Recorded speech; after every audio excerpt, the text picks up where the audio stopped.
Okay, so Pila Hanlon, I have this opportunity, and first I want to acknowledge that opportunity that you gave me here.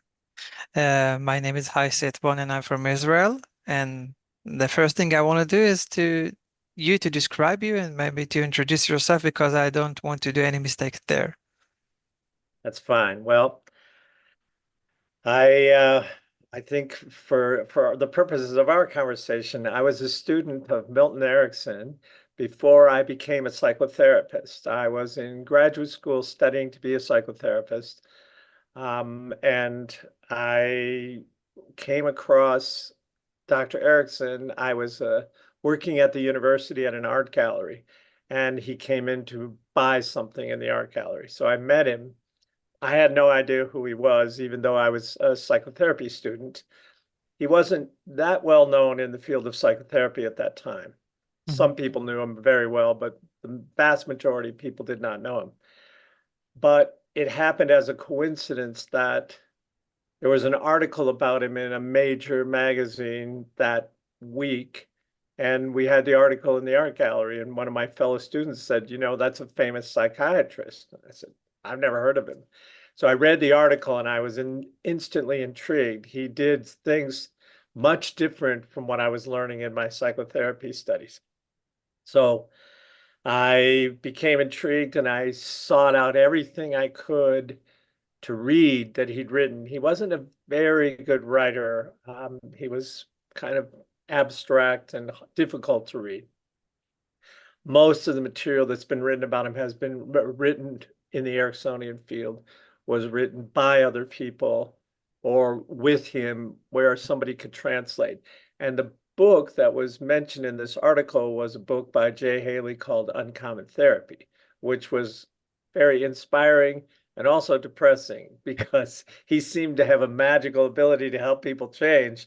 And here I was at the beginning of my psychotherapy career, and I wasn't so confident that I could help people change, especially so quickly. He seemed to be very good at doing briefer therapies, which again was not common at the time. Mm. But I became intrigued, and it took me a few years, but I worked up my courage by the time I was in graduate school to write him a letter. And I ended up working as his gardener while I was in graduate school. Wow.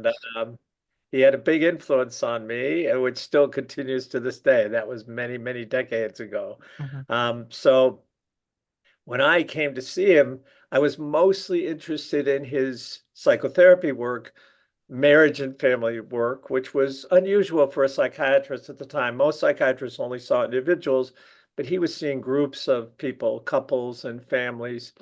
And I was really interested in that.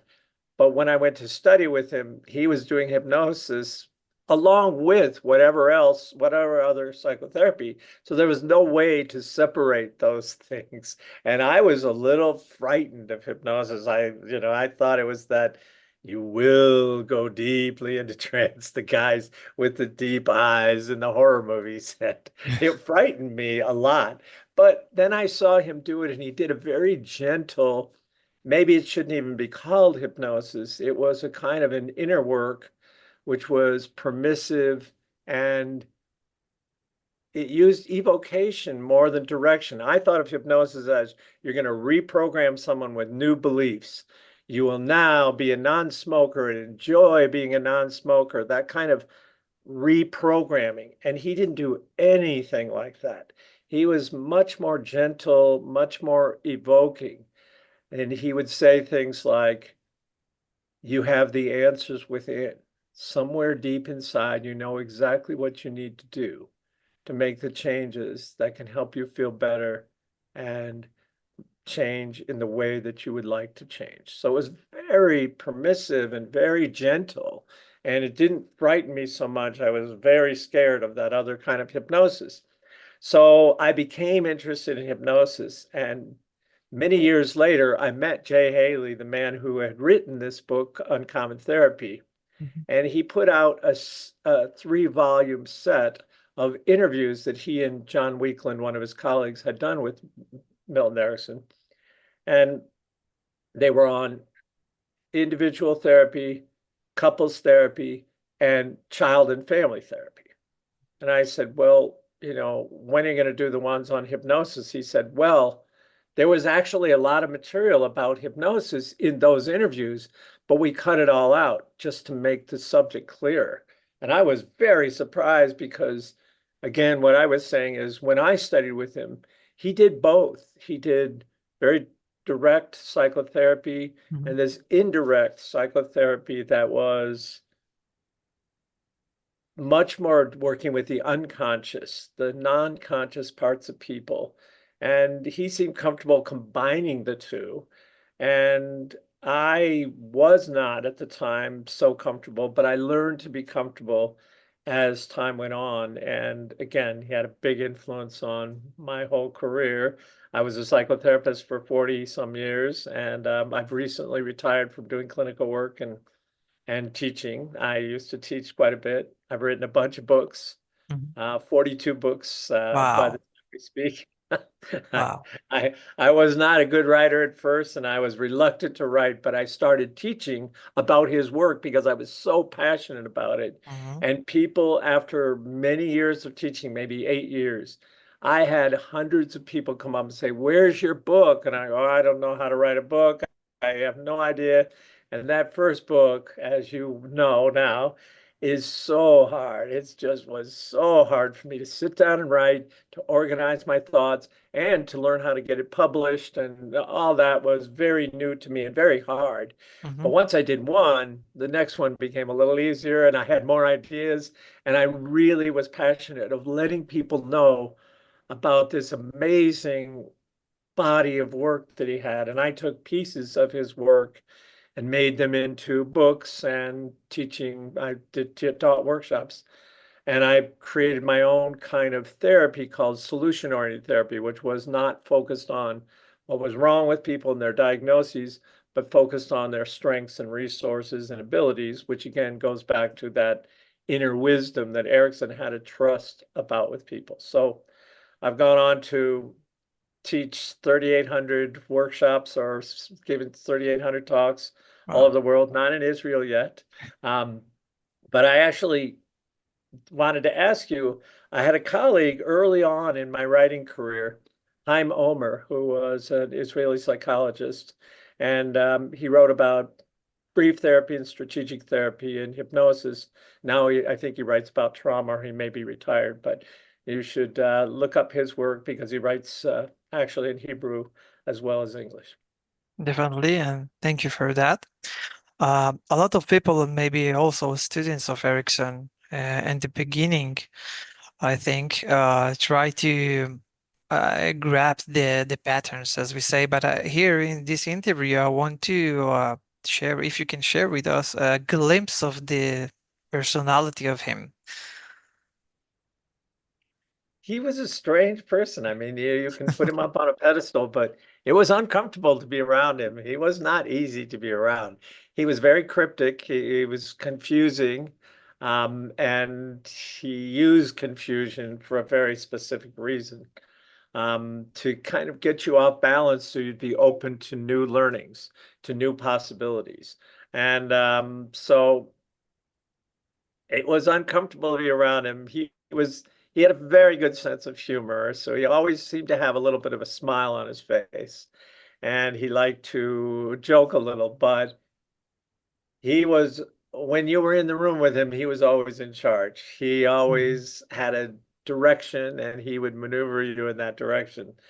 And he also, it was again a little uncomfortable, the character of Sherlock Holmes, where he seems to know things about people right when he first meets them. Mhm.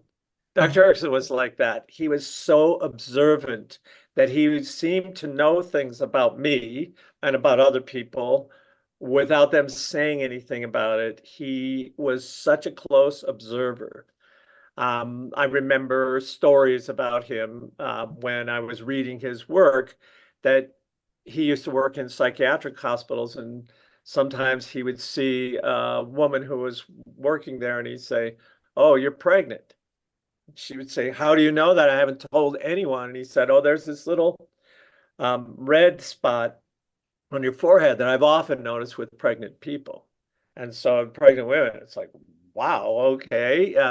And he knew things about me when I came to see him that I did not tell him, and they were accurate. And I asked him if he thought he was psychic, that he could read people's minds, and he said no, he didn't believe in that, but it was all based on observation. So that was also a little uncomfortable because he seemed to know so much more about someone, and he would speak in a way that would, again, speak to your very issues.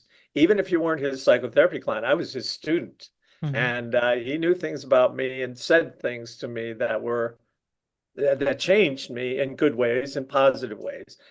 And that's the other thing. I always felt a benevolence to him. He was a good person, and he didn't manipulate people for his own benefit. Mhm. He seemed very good, very interested in something for you. And I trusted that because he was so powerful. It could have been scary. He could have been, an authoritarian leader kind of guy because he was so influential, but he didn't seem to have interest in that kind of power, only the power to help people relieve their suffering and change in positive directions. So that was nice. And I became his gardener because I had no money to pay him. Mhm. And when he asked me, he said, "Oh, handling gardening service," when he called me. And I was like, "I'm not a gardener. I worked as a gardener when I was putting myself through university, Mhm. but I'm not a gardener." But I thought it was just a metaphor. And when I arrived at his home, it was not a metaphor. He had me work in his garden.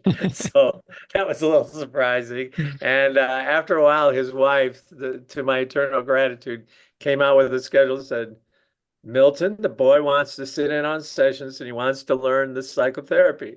And let's schedule him for some sessions." So I said, "Thank you, Mrs. Erickson," because I was too shy to speak up. And I would have been working in his garden for the next 2 years rather than studying with him. And I still worked in his garden, but I also got to study with him. And it was a great privilege. And I think, Jeff Zeig, who runs the Erickson Foundation, Mhm. said Freud was the first big figure in the theory of psychotherapy, and Erickson was the first big figure in the practice of psychotherapy. He really developed practical ways for people to change. And Mhm. I think most of the theory that I learned before was analyzing what was wrong with people. And Erickson was very good at helping people change, not so big on analysis or diagnosis, Mhm. much more um, focused on how do you get people to change. Beautiful. Thank you for that. Speaking of gardening, when did you felt, or maybe if you can remember a story or a memory about seeding hope? Because you spoke about change, and change in psychotherapy for me, for my opinion, in the essence is to give hope that the future will be better. Absolutely. I think that that was one of the things Erickson was very good at. And I'll tell you a side story and then we'll come back to Erickson. When I was a younger person, I read Viktor Frankl's book, Man's Search for Meaning.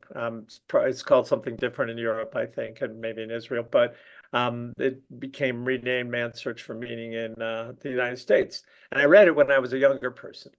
And in that, I remember a story that Viktor Frankl told. And I had read it in the book. It was actually in The Doctor and the Soul, another one of his books. I had read this story when he was in the concentration camp, the death camps, and he almost died one day. And instead of dying, he imagined himself in the future giving a lecture on the psychology of meaning and the psychology of death camps. And it was in post-war Vienna. And he survived that day by absorbing himself in this memory of the future, Mhm. a strange thing that he had imagined the future and he was somehow able to revitalize his hope. Well, in 1990, I saw Viktor Frankl speak at the Milton Erickson conference. Wow. And he told that story, and I was so moved by that story. And I had picked up from that book, but also from the work of Erickson. One of the things that Erickson did was he planted those seeds of hope. he did it with his behavior, but also with his language. He'd say, even in the first session, when you get over this depression, after you come out of this problem, he would use language that would assume that future without a problem. And Viktor Frankl had used that spontaneously to help himself survive this terrible death camp experience. And Milton Erickson did that all the time. That was the other thing that was kind of uncomfortable being around him. He would look at you as if you were about to say or do something really amazing. And I was thinking, I don't have anything amazing to say, or I'm not going to do anything amazing. But I felt that expectancy, Mm, and it was in his behavior and it was in his language that he expected you to do something amazing and you were going to be better.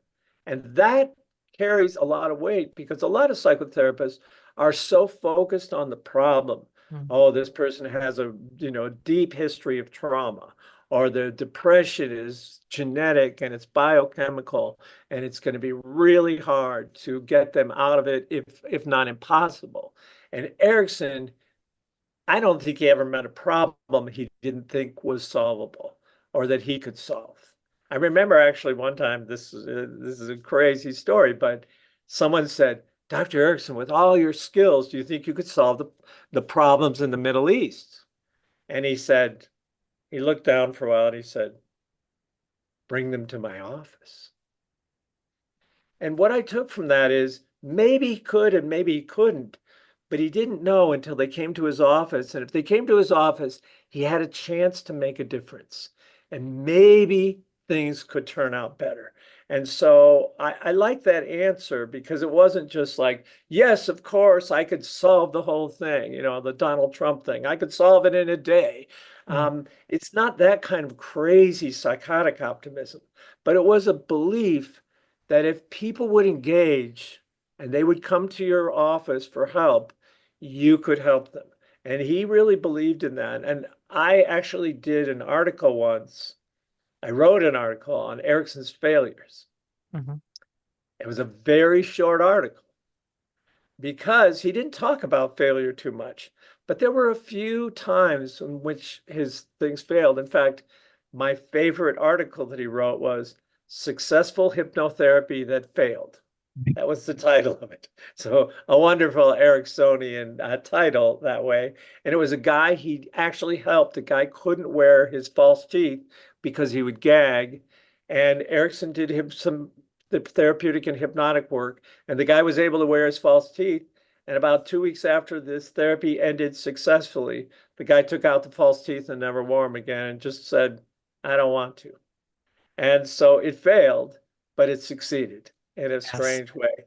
But Erickson really believed that everyone could change. And that attitude really influenced me. I would go into a therapy just open and assuming that the person could change from the very beginning. And I think that assumption, Yes. expectancy, reflected in your behavior and your language and your nonverbals. You're looking at people as if they can change, and your nonverbals communicate that. That was a big part of, I think, the success that he had. He also had skills, of course, but that expectancy carries a lot because when people come into therapy, they've often lost hope because they've been suffering so much and they've been struggling so much unsuccessfully. And if you meet someone who seems to believe you can get better, that probably lifts your hope just a little at the very beginning. So I think hope was a big part of, and positive expectancy was a big part of Erickson's work. Thank you for that. Can you tell if maybe Erickson was an optimistic or maybe a wild one or not? Yeah, he was very optimistic, I think, in general. He recovered from polio twice. Yes. He was paralyzed the first time with polio. Second time, it turns out to be post-polio. They didn't know about it when he developed, but they thought he got a different strain. And he believed he could walk again. I mean, that's big optimism because it's very challenging once your muscles have deteriorated and you've been affected by a disease like that to walk again. But he did walk again, and he walked again twice after he was paralyzed. And I think that personal experience of him overcoming great odds made him very optimistic about life and about people's ability to change. And again, he was a great example of that. By the time I knew him, he was in a wheelchair and he was quite elderly and uh, very sick, but he carried on most days. Was in a great deal of pain from the after effects of those illnesses, but he carried on every day and he seemed to revel in it. He had a great smile on his face and was very cheerful in a certain way, despite the fact that he was in a wheelchair and in pain. Okay. I know that there is acceptance of the symptom that Erickson was his attitude. Do you think that in some ways or in some patients he speculate the problem?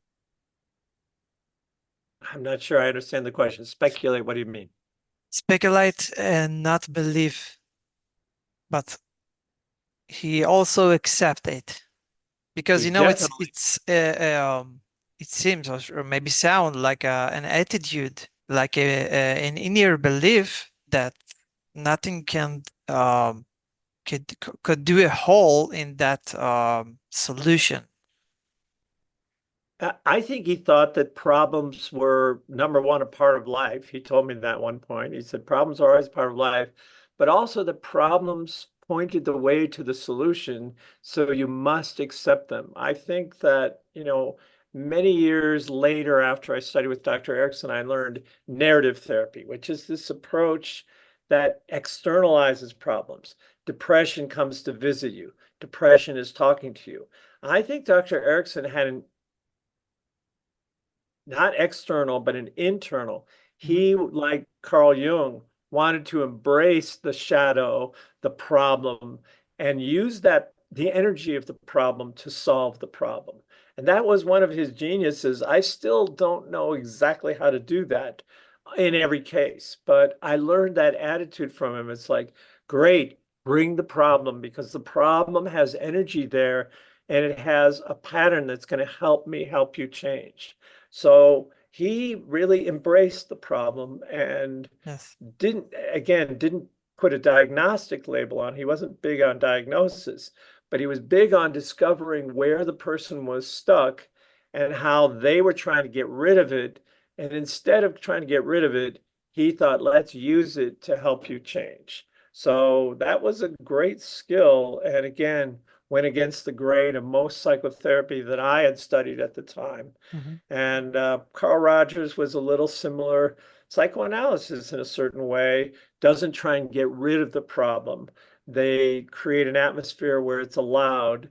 And those three approaches, I think, were the Ericksonian one, the Carl Rogers, Rogerian one, and psychoanalysis had that in common that they value the problem in a way and don't try and fix it or get rid of it, but instead join it and then trying to use that energy to make a change. Now, Erickson did it in a very different way than psychoanalysis mhm. or Carl Rogers would.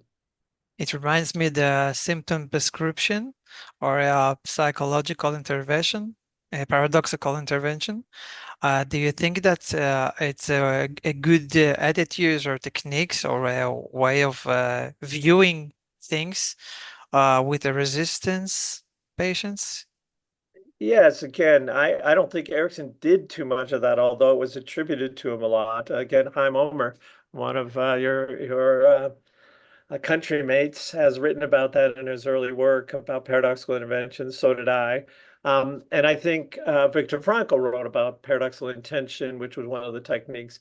Erickson didn't do that too much. I think it was misunderstood as paradoxical intention because he allowed the problem and joined with the problem, but he didn't always encourage the people to do it. Sometimes he did, but if he did it, it was in a very different way. Like, I want you to sit down and obsess for 15 minutes every night. He didn't try and get rid of the obsession, but he wasn't saying have more of the obsession. He was more trying to contain it. Mhm. So he didn't do so much paradoxical intervention. I have, because I learned that as a method from strategic therapy and from Viktor Frankl, again, who influenced me with his books. Um, so I think Erickson was much more accepting of the problem and using the problem for change, but other therapists will encourage the problem, like if you have insomnia, try and stay up and don't go to sleep. Erickson didn't do that too much. He would do a variation on it where he'd have people do something that was quite unpleasant when they were awake, Mhm. if they had insomnia, and then they want to go to sleep. He would restrain them from going to sleep, but he wouldn't encourage the insomnia. So it was a Thank you for little that. slightly different emphasis than paradox to me. Yes. And now something more personal. What did you take from Erickson on your view of life, maybe not Yeah, only psychotherapeutic? yeah. I'll tell you a story. I had a friend who was a psychologist, and I hadn't seen him in a while. And I was talking to him on the phone, and he said, "What have you been doing?" And I said, "Well, I'm studying with Milton Erickson." And he goes, "You're studying with the great master, Milton Erickson." He knew about Erickson. I said, "Yes." And I said, I'm learning psychotherapy and hypnosis from him. And he said, "Well, you ought to get him to do hypnosis with you." I said, "Well, I'm not his patient. I'm his student." And he goes, "I don't care." He said, "If I had the chance, I would ask Erickson to work with me because then you'll know from the inside out how it feels." Mm. That never occurred to me. Okay, maybe I will. So I had a roommate at the time. I talked to my roommate and I said, "What do you think?" I had this very challenging problem. A very finicky eater, very picky eater. I only ate about 10 foods. I Mm, was like a little child who doesn't want to eat anything. mm, And I was in my 19 or 20 years old, 21 years old. So I was very stilted in this area, very stunted in this area. So I thought, that's a bit of a problem. And I knew where it came from. I'd been sexually abused when I was younger and mm. orally abused. So I had insight into it, but it wasn't changing. So I decided I would ask Dr. Erickson, "Can you help me with this?" So I went to his office, and usually it was just Dr. Erickson and me. But this day I came to his front door. His wife answered the door and said, "Milton is out in his office. Just knock twice and then walk in the door." Okay, usually we'd met in the house and we'd gone out to the office. All right. So I went back to his office and I knocked twice. I opened the door and he looked up and I had a hat on. And he looked up at me and there were two other people in there and they were talking to each other. And I was surprised. I wasn't expecting anyone else. And he looked up at me and he kind of in a gruff voice, he said, "Take off that hat, put it underneath that chair, sit there." And I thought, "Oh, I'm late." I didn't know what was happening. I was talking about confusion again. I was thrown off balance. I wasn't expecting any of this. And I sat down, and those two were two psychologists who were visiting him, and one was hypnotizing the under Dr. Erickson's supervision. And they went on for about 5 or 10 minutes.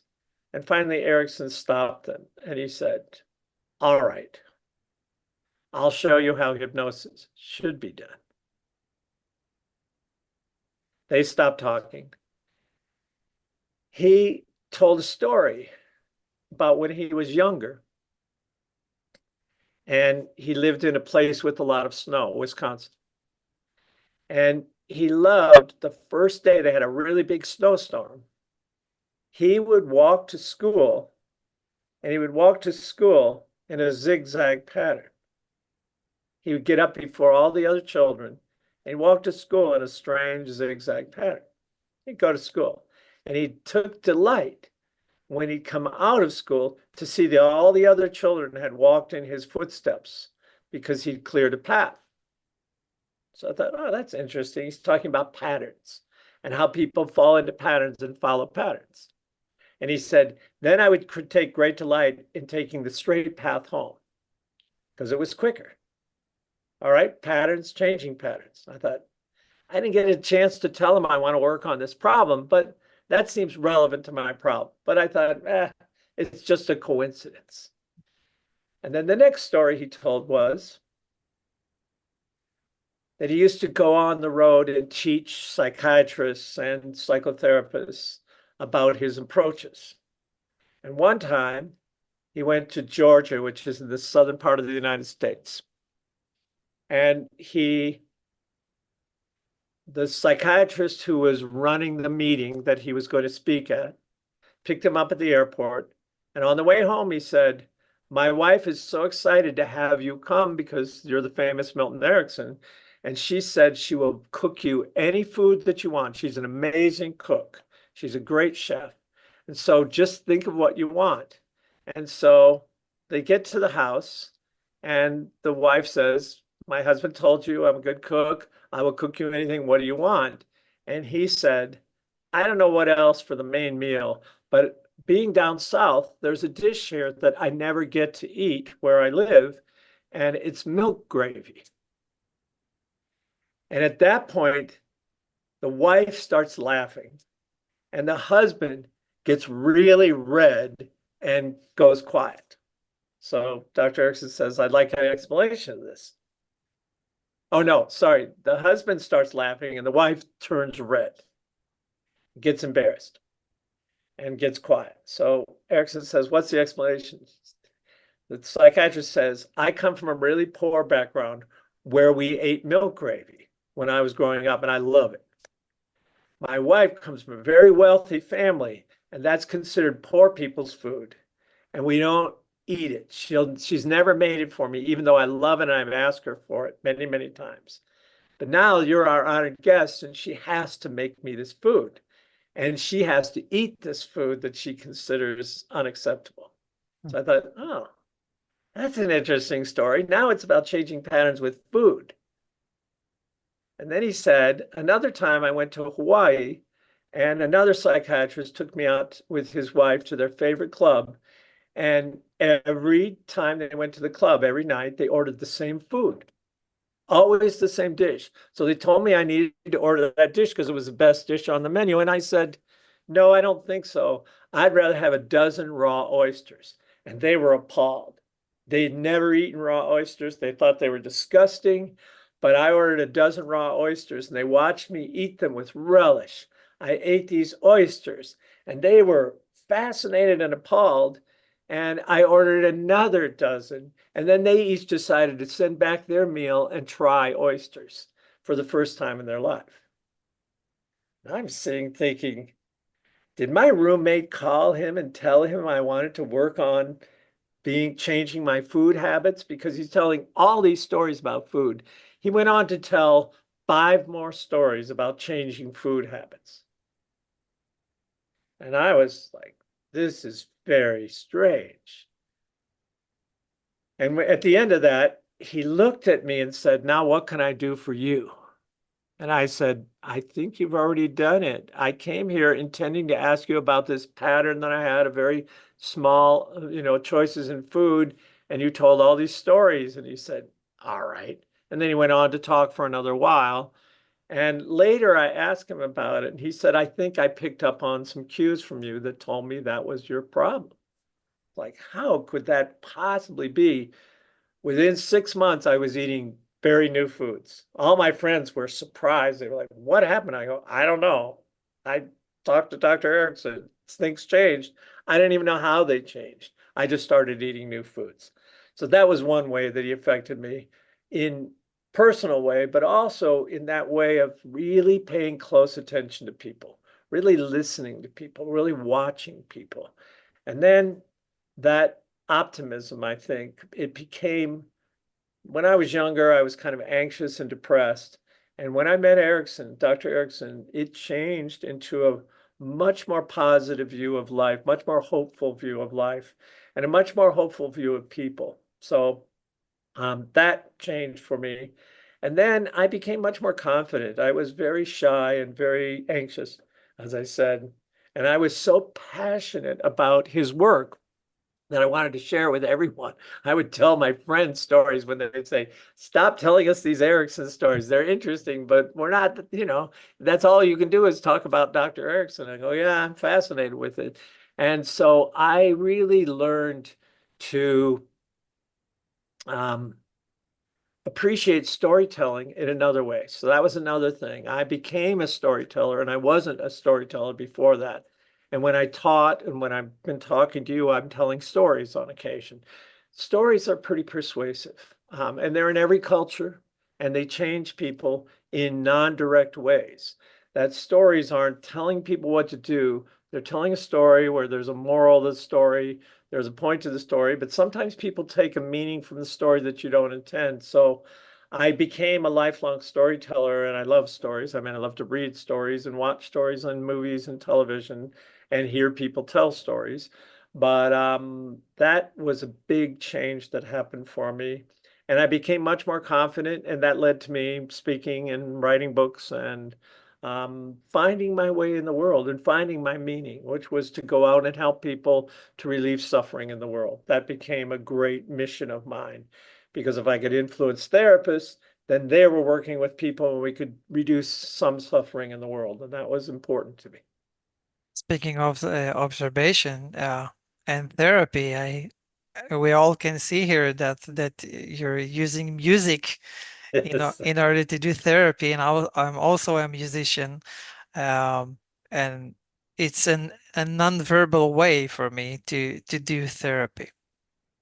that's right. And I think also it has something in common with therapy. You have to learn some very specific craft parts of it. You have to learn the scales and how to move your fingers and play the instrument and sing if you are singing or write if you're writing music. And then you have to do improvisation. You have to let the creativity flow. And that's very much like therapy for me. You learn the theory, you learn the methods, and then you go into the room and you're improvising with another person or with a group if you're doing group therapy or couples or family therapy. I think there's a lot of good therapists are also musicians. And I think that's not a coincidence because there's something about that, again, creative unconscious. That was the other thing that changed for me studying with Erickson is when I had studied psychotherapy, I learned that Freudian idea of the unconscious, which was frightening and scary, the id. There was this Dr. Jekyll, Mr. Hyde, you'd go out and rape and kill, and if you weren't restrained by the ego and the superego. Erickson had a much more benevolent view of the unconscious. It was much more your warehouse of knowledge and skills, and also a creative part of you. So when we were talking about music, I think I learned to use the creative unconscious to do psychotherapy and also to do music. I write a lot of songs. I write a song a day these days since Wow. I'm retired from psychotherapy. I've written 1,900 songs in the last 8 years. I've written 250 this year already, and that's more than a song a day. And I learned to tap into that creative unconscious and let the music come through me and collaborate with others as well. I co-write, but I think that changed my view of the unconscious as to see it as a resource rather than something to be guarded against and fixed because it was so evil and selfish. And obviously, there are those aspects of the unconscious, but much more the creative unconscious. And that was probably the last lesson that I took from Erickson, which has helped me a lot with my music. Thank you for that. Last question, please. Do you have any special message for our community here in Israel? Yes, I think that, many years ago I was working with Native Americans, the Lakota tribe, and they had been killed and suppressed and prejudiced against them. And they were talking about how much trauma there was in their whole tribe and their whole lives. And I said, okay, well, how have you survived all that? And they said, oh, well, we stick together. We help each other at the toughest times. We were told never give up the land. The land is the thing that will help us survive. And then our grandparents and our great grandparents said, look, even if you have to marry a white person, just do anything to help the people survive. And I'm thinking of that because obviously in Israel, you're in the news a lot and you've been attacked and going through difficult political things as well as violence things. And I would say one of the things with every Israeli I've ever met is they have resources and skills and determination. I mean, so strong. You know, the Jewish people and Israeli people to survive all those centuries of people trying to kill them, prejudice against them. You can focus on that and how terrible anti-Semitism is. Of course, that's something to recognize. But the other side is what I tried to focus on when I became a psychotherapist. What are those resources and strengths that have helped you survive? What are those things that have helped you overcome all those terrible injustices and violence and prejudice against? So, tap into those. Those are the things that move you forward. We all have things in our background. It's like we're in a boat. There are things that are holes in the bottom of the boat we have to patch up, but there are things that are the wind in our sails that are moving us forward. So, as much as possible, figure out what the wind in the sails in your own life, in your family's life, in your history, and in your culture, and in your situation in which you live. So, my sympathies are greatly with the Israeli people and obviously the poor Palestinian people that aren't violent, that are being hurt by this terrible situation. But tap into those resources and move forward and survive. One of the distinguished students of Dr. Milton Erickson, Bill Hanlon, thank you for that. I really appreciate that. I wish you all the best. Thank you for your interest, and it was nice to have the conversation with you. Nice to connect in this Zoom way and this distance way, but appreciate you having me. Thank you very much.